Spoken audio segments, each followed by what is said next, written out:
you very much. Let me do what the Nigerians do to say that I stand on the already established protocols. In that way, I do not annoy anybody, save that I must say how humbled and glad I am to be invited here to share my thoughts with you. What I've done is to write a fairly disciplined article on the subject, and you will have the occasion to read and appreciate it in its full flavor at a later date. I've been asked to speak about the East African community. This is a body, as you know, that was initially established in 1967. We know that it collapsed in the year 1977.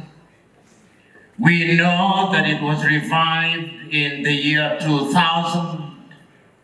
We know that it initially comprised Kenya, Uganda, and Tanzania. We know that we admitted Rwanda and Burundi in 2007. We know that we admitted South Sudan in 2016. We know that we admitted the Democratic Republic of Congo in the year 2022. That is the organization that we want to talk about in order to ask ourselves certain critical and sometimes painful questions as we look to the future of the East African community. It is always wise to contextualize the history of an organization in history. And I remember so very well, courtesy of history, that in the year 1960, the then leading proponent for independence of Tanganyika then, Mwalimu Julius Kambarage Nyerere, attended a meeting in Addis Ababa, Ethiopia, and he proposed that Tanganyika delays our independence, that Kenya, Uganda, and Tanganyika regain independence as one country. And his argument was, we have been so very divided after Berlin that it makes sense that when we emerge from the colonial domination, we are one, that we may become strong against the diabolical machinations of the former colonizer turned neo-colonizer. Nobody listened to Nyerere then, and Tanganyika then regained our independence in 1961, Uganda in 1962, and Kenya in 1963. You'll also remember at that time that the world was unipolar or indeed bipolar at that time, with the emergence of the Soviet Union and the new hegemon in the bloc, the United States of America. This history is important to help us appreciate where we ultimately found ourselves. We inherited institutions that were not designed to benefit the post-independence African countries. The East African Common Services Board was a creation of the British colonizers, and it was designed to help their economic exploits. We merely inherited them. The architecture did not take into account the post-colonial state. And many of you who are here will remember that indeed the post-colonial state was never meant to succeed. And even as I speak, it is not meant, and they are not meant to succeed. They are meant to collapse so that they can be dominated. It is in that context that you must understand the institutions that we inherited. Be that as it may, in 1967 we created the East African Community, the three heads of the then East African countries, Julius Kambarage Nyerere, Paulo Milton Obote, and Jomo Kenyatta. And we inherited institutions that controlled many of the vital institutions, East African railways and harbors, the postal institutions. The university was one, the University of East Africa with constituent colleges. The curriculum was one, the currency was one. That is what we inherited. But no sooner had we settled down than we became the target of manipulation and attack. And many of you who are students of history will remember the choice was either we gravitated towards our colonizers, complete with a reorganized Commonwealth of independent nations. It was not. Because although it was referred to as Commonwealth of Independent Nations, it must never be lost on us that the British monarch became the titular head. It must not be lost on us that it was headquartered in London and remains headquartered in London with a DNA that is still neo-colonial. We must never forget that. So that when we regained independence, there was a struggle, almost a headwind immediately, whose agenda was to torpedo the success of a unified East African community. And the politics of the day was also taking a different trajectory. In Tanzania, Mwalimu Nyerere, who was a little bit more ideological than the rest of his colleagues, was already moving to the left with the Arusha Declaration. Obote in 1969 with the Common Man's Charter was also moving to the left in 1969. Kenyans were lukewarm, but we were moving also to the left with our session of paper number 10 of 1965.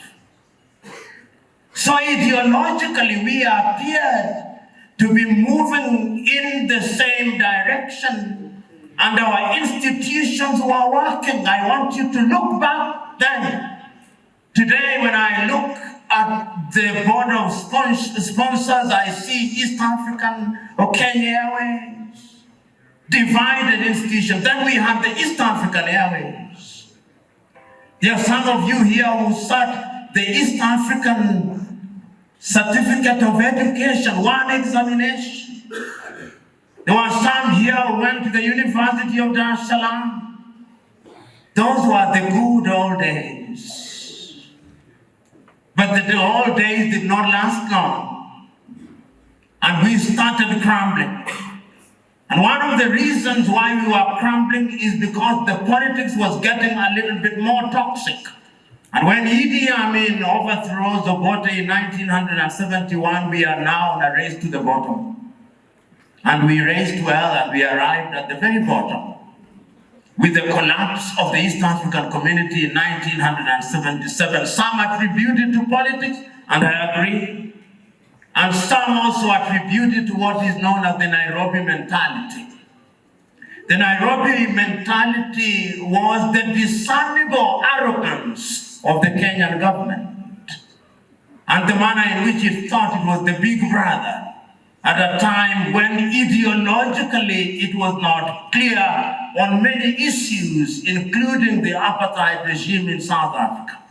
But that history is known to all of us, and wisdom dictates that I do not dwell on it for too long, save to point out that the East African community collapsed. And we had to go back to the beginning to ask ourselves whether we were better served with a cooperation that was going to ensure that we create bigger markets. But let us go back to history once again. Because in the context of Africa, there were also a number of things that were happening, which were beginning to tell us that integration is the only way of immunizing ourselves against many problems, whether they are economic, social, or political. Those of you who are students of history will remember that at that time, the African countries were already grappling with the question of whether we should have a united Africa. You remember the meetings held in 1958 in Ghana at the behest of Nkrumah. You remember the meetings held in Casablanca, Morocco in 1961 at the behest of King Hassan of Morocco. You remember the meeting held in Monrovia in 1961, which gave birth to the Monrovia Group. And ultimately, you remember the meeting held on the 23rd through to the 25th days of May in 1963, which brought about the Organization of African Unity. We say this, that we must remind ourselves that Africa has never forgotten that the only way in which she can realize our potential was through unity. And that unity was seen from two different perspectives continentally. Continentally, there were two groups, which you know. The Monrovia group, to which Mwalimu Kambarage Nyerere belonged, which said, let us move regionally first. Let us have East African community, let us have SADC, which what we now know as SADC. Let us have ECOWAS, let us have Central Africa, let us have the Maghreb, and ultimately, this will become the building blocks upon which we will unify Africa. That was group number one, the Monrovia group. Group number two was the Casablanca group, led by Kwame Nkrumah, Gamal Abdel Nasser, Ahmed Ben Bella, and Modibo Keita, saying, let us unite now. Because if we don't unite now, the former colonizer, now neo-colonizer, is going to attack us, and we'll never unite. And if we don't unite, they like it that way because we are small and viable states, and they'll crush and dominate us. It is those ideas that once again, in the context of the East African community, emerged in 1999, and we came with the Treaty of 1999, East African Community Treaty, which then took effect in the year 2000. But this time round, the leaders, in their wisdom, took the view that the growth of the East African community ought to be incremental. And I invite you who are sitting here and are lawyers to look at Article 5.2 of the treaty, which says that this time round we are going to start with a customs union, then a common market, then a common currency, and then ultimately a political union. That is the process that we prescribe to ourselves as the way in which we would grow the East African community. But remember that even as we were doing this, and this is always the handiwork of bodies that dominate us. We are members of the Commonwealth, and we call ourselves Anglophone. Others are members or speak French officially, and they call themselves gleefully Francophone. We don't have the Lusophone. We never call ourselves Kiswahili phone. No, we don't. So that even mentally and intellectually we are divided in that fashion. It was not lost on me here. You are saying this is the first multilingual, almost gleefully. And there is nothing wrong with that. So we started with a new system saying we have a customs union. Remember, we are talking about progress, missteps, and opportunities and the future. The question is, on the question of customs union, what have we done? Do we have a union beyond the things that we are quick at signing? And there is no people in the world that are quick at signing things. Africans. We sign things which we honor in breach. Because if you have a customs union, there should be seamless trade between Kenya, Uganda, Tanzania, Rwanda, Burundi, and the Democratic Republic of Congo. Do we have it? The answer is no, in reality. Do we have a common market? Do we have the same rules of origin? Is it still not difficult to get goods from Tanzania to Kenya? Do we still not argue about whether Ugandan milk should come to Kenya?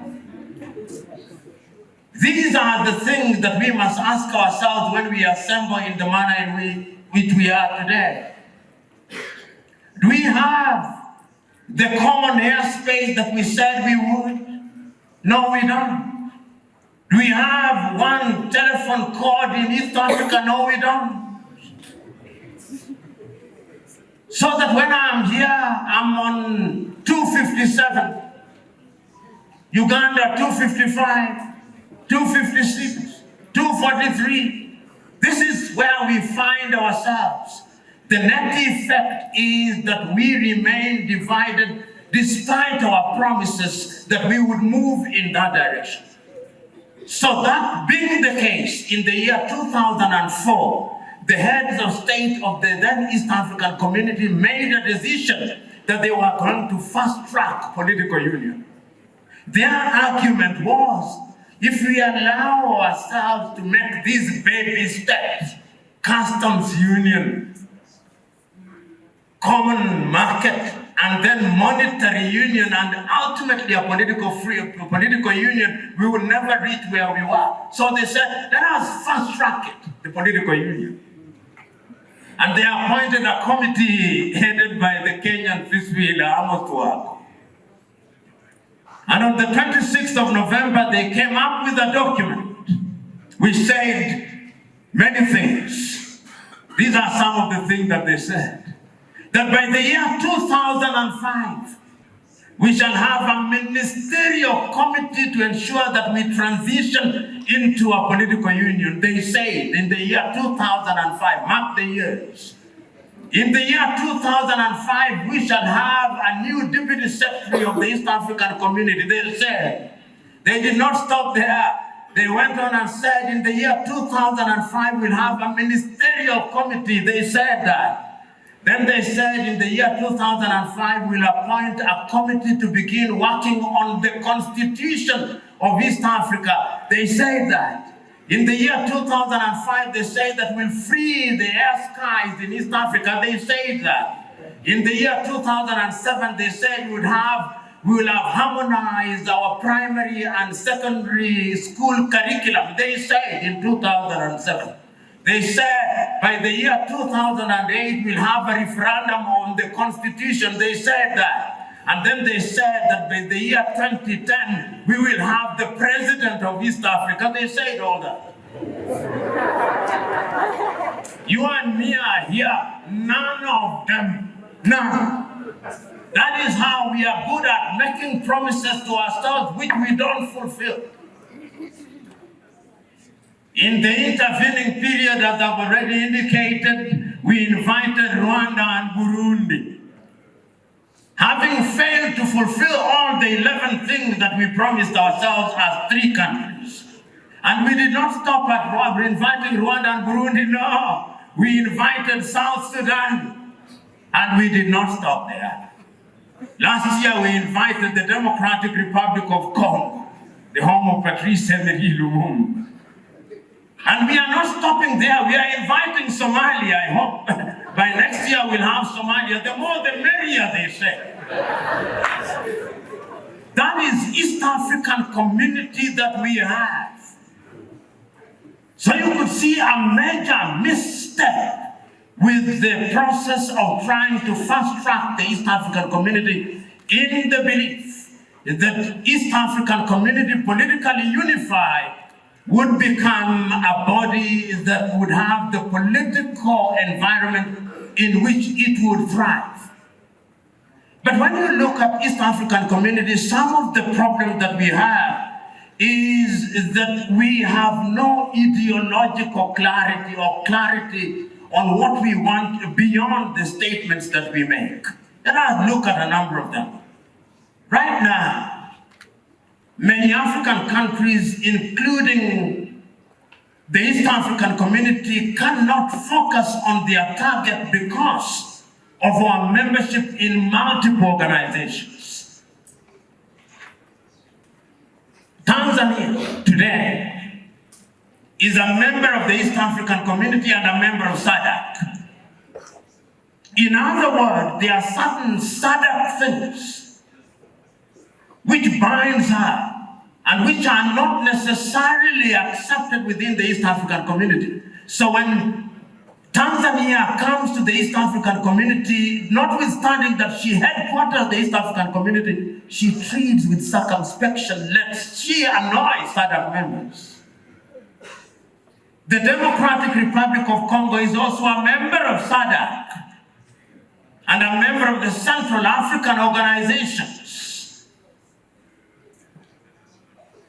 Kenya, Uganda, and Tanzania are members of the Commonwealth.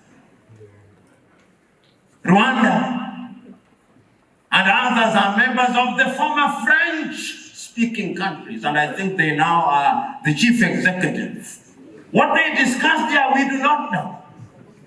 What we discuss at the Commonwealth, we do not know.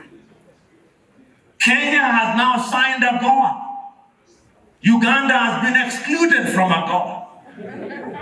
On 15th of November this month, in Apia in Samoa, we have signed the Africa, Caribbean, and Pacific and the EU. How many of us know that we signed it on 15th of November in Apia in Samoa, which is an extension of the Lomé Convention and the Cotonou Agreement? Confusions galore. Last week, our presidents were in Germany. In January, they'll be in Italy.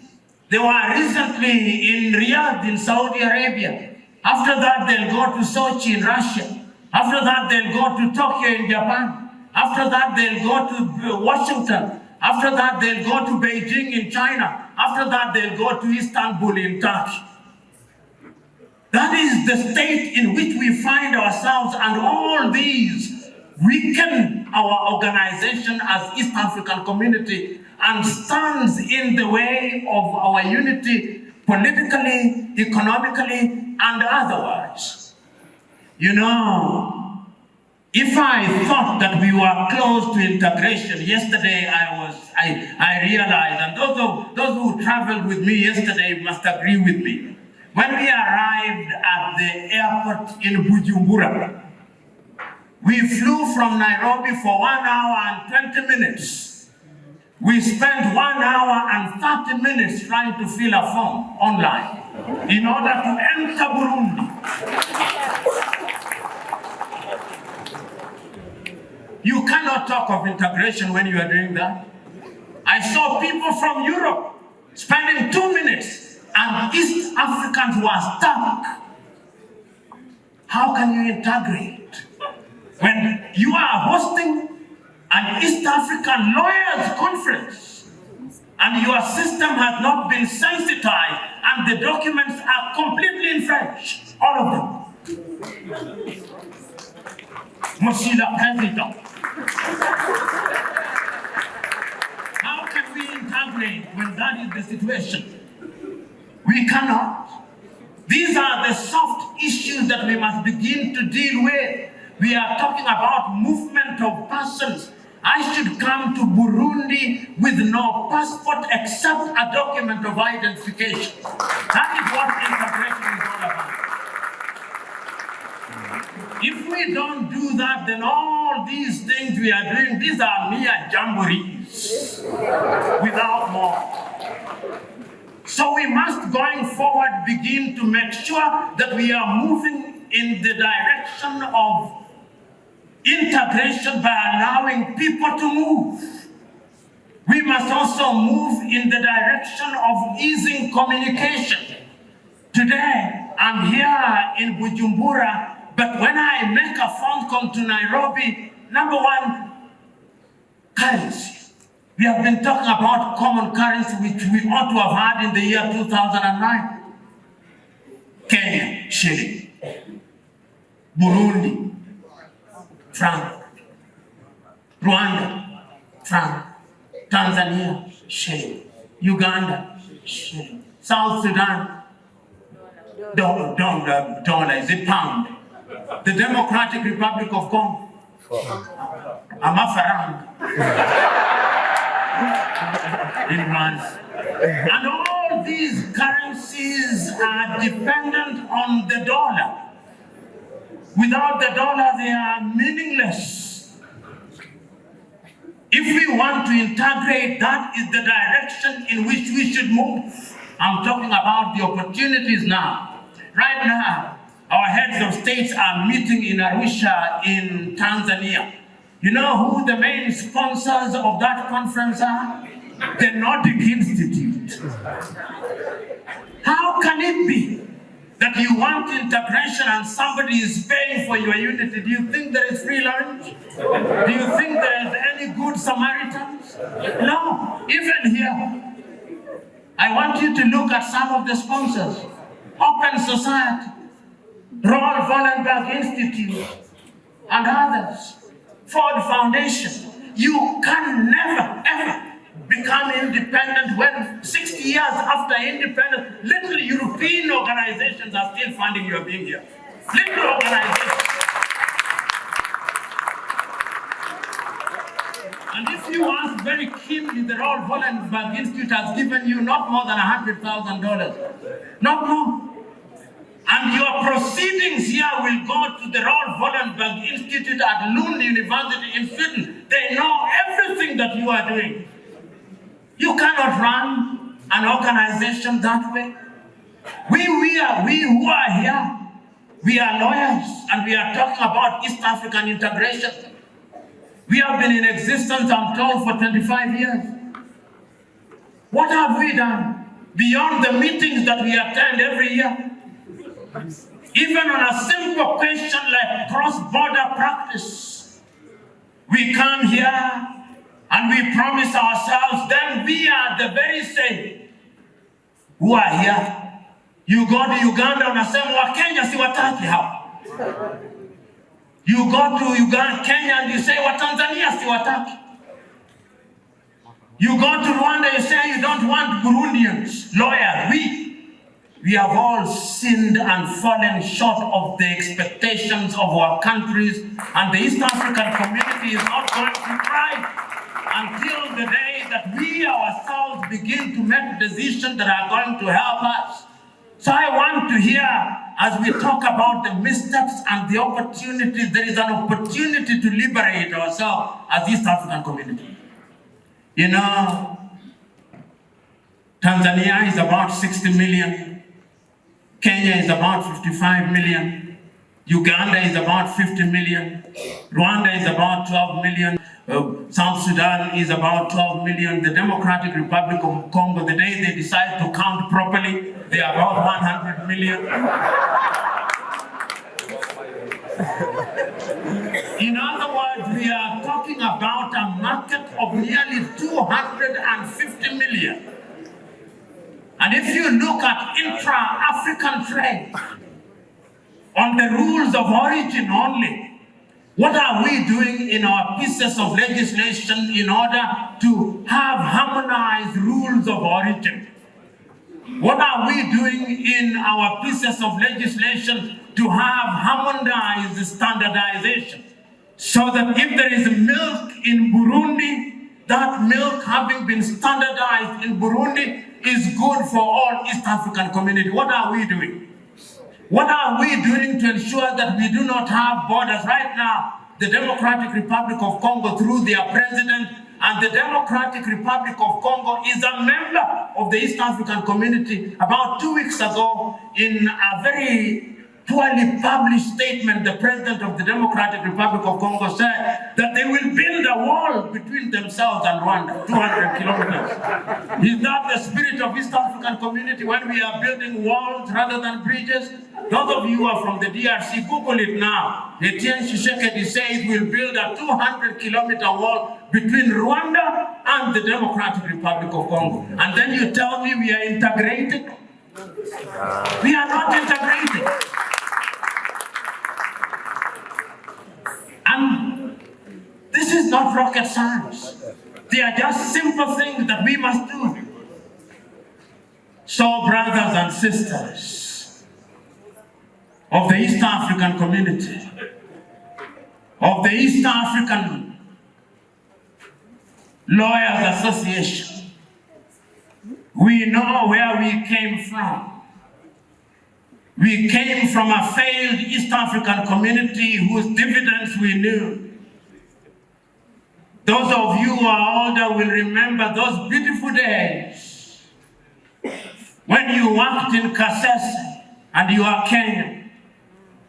Those beautiful days when you worked in Mwadui near Shinyanga and you did not need any permit. You remember those days. You remember those days when we had East African Airways. You remember those days when the flies were truly, the skies were truly free. You remember those days. You remember those days when East African railways and harbors worked. You remember when we had a common postal association last year, and I received a letter that had been sent to me from Mwanza in Tanzania in the month of January. I received it in September in Nairobi, 9 months later. You remember those days. Today, when I want to move any item in Kenya efficiently, I use DHL, which is German. I use UPS. Even our postal system has collapsed. When I want to apply for a passport e-citizen, I'm running on a system which is controlled from Germany or France or the United States. When I want to make my passport, the passports are not printed by us. When we print our money, there is not a single African country that prints their money within the continent. Kenya used to do with the LaRue, who have now run away. When we want to print our ballot papers, we can't print them in our country. We either do it in Dubai or in Greece, in the case of our country, and you have a Greek tragedy after it. That is the East African community that we have. Now the question is, what is the East African community that is possible? Because we must go beyond lamentation and ask ourselves, what are the possibilities? In the face of all those difficulties that we have, is there something good about unity? Yes. The former Secretary General of society doing in order to harmonize the pieces of legislation so that we domesticate, if the word domesticate is the right word, East African laws so that we have seamless transactions and we have a common customs union. When we talk about customs union, we must also have excise duty, and I want you to observe now the difficulty. Uganda is now moving away from the port of Mombasa. They are annoyed with us. They are moving to the port of Dar es Salaam. Is that how we want to integrate? We had something called LAPSSET, which was going to cover that part of eastern Kenya, bring us to Uganda, and ultimately to South Sudan and eastern Congo. LAPSSET is in comatose. It is in comatose because the Tanzanians and the Ugandans have not moved the pipeline to this side. Kenya is getting isolated by the day. Is that how we want to ensure that we move in the right direction? So a common market is another thing that we must do. The third thing that we must do is to allow people to move, as I said a little earlier. All these difficulties, all these questions that we are asked in Rwanda, in Bujumbura, in Tanzania. How many days do you want to stay in Bujumbura? Which hotel are you staying at in Bujumbura? What has brought you to Bujumbura? I've come home. Let us eliminate all these things. And let me tell you, there is this misguided belief by the political class that if you open your borders, everybody will come to Bujumbura or to Nairobi. It will not happen. People will only come when they have something to do. We must enable people to move across the countries. Europe is doing that. And you can see what it's doing to their economies, Europe. They don't like each other, but they have discovered that there is a unity of purpose. They pretend to like it. You think the Germans like the French? You think the Italians like the Spaniards? They don't. You think the Slovenes love the Dutch? No, they don't. But they have discovered that unity is something that is good. Then ultimately we may have a political union. That political union is what is going to kill this narrow ethnic politics that is emerging in many East African countries.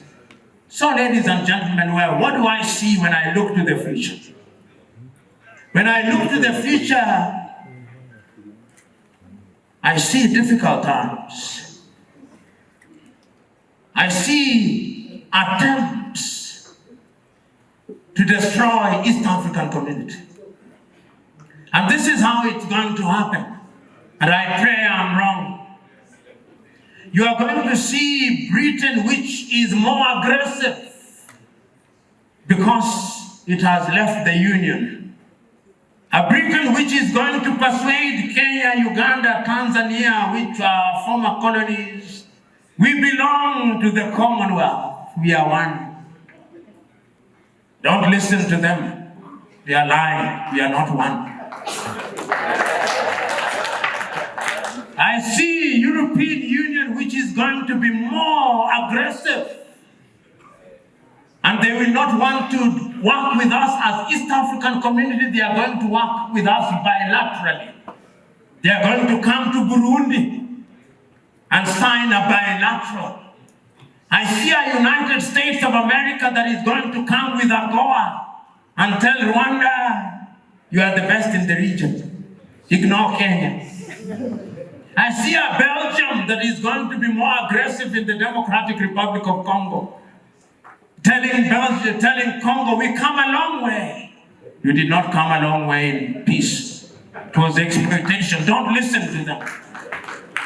You are going to see China, which is going to come and tell you, we never colonized you. They are going to tell Tanzania, we built Tazara for you, we love you. No, they don't love you.